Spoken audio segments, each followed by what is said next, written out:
السلام عليكم، شلونكم متابعينا؟ اليوم رجعت وياكم بأكلة سهلة وسريعة وخفيفة. راح نسوي وياكم اليوم أكلة هي أصلها سورية. الأكلة مكونات وبأيدي عراقية، سهلة وسريعة راح نسويها وبسيطة جدا. شنو راح نسوي وياكم اليوم؟ راح نسوي وياكم اليوم الكبة اللبنية، كبة الجريش. شنو عندنا هنا مكوناتها؟ شنو مكوناتها؟ جدا بسيطة ومتواجدة بكل البيوت. يعني ما راح نضيف قشطة ولا نضيف كريمة خفق ولا نضيف من هاي السوالف. راح نضيف الروبة مالتنا العادية، الزبادي أو أي روبة عندك العفو، أي روبة عندكم متوفرة راح تقدرون تستخدموها. شنو عندنا هنا؟ عندنا هنا كوباية الجريش. الجريش مالتنا يعني ناعم وخشن. هاي الكوبا مالتنا مالت السلق نفسها، شوفوها نقعتها بشويه مي وملح، شويه ملح خليت لها وكركم ونقعتها شويه وبعدين رجعت عجنتها. باعوها حبيباتي يعني بدون طبخ، كوبتنا العاديه مالت السلق. هنا عندنا الحشوه لحم وبصل وشويه لوز وشويه كشمش ضفت لها. بعد انتم حسب اضافاتكم شنو تريدون تخلون بالحشوه، حشواتكم العاديه. هنا عندنا نصف او ربع كوب تمن عنبر. هذا التمن هسه تقولون ايش راح اسوي بيه؟ هسه بعدين انا باثناء الخطوات اقول لكم ايش راح اسوي بيه. هذا انظفه واغسله وانقعه على ما اكمل شغلي، انقع هذا التمن.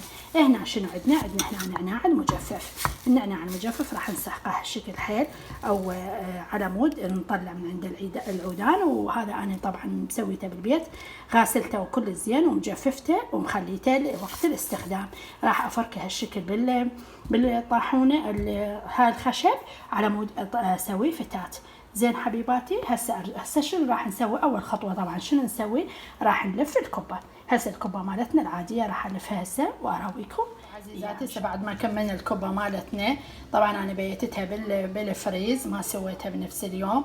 عندنا الروبه مالتنا نزلناها بالخلاط، لان انا ما عندي هذا الهاند بلندر، لان راد لها خلط كلش هواي، فراح اخليها بالخلاط واقطق عليها واخلطها وبعدين افرخها بالقدر.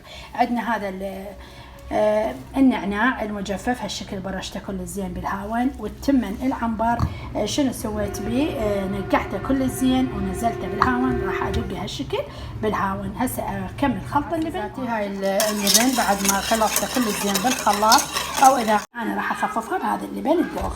شوفوا هذا يعطي طعم كلش طيب وبنعناع.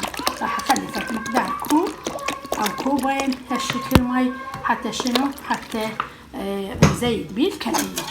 ما خليت مي، بتخاف اخلي مي. بعد ما غلى الخليط اللي عندنا شنو راح نسوي؟ راح ننزل الكبة.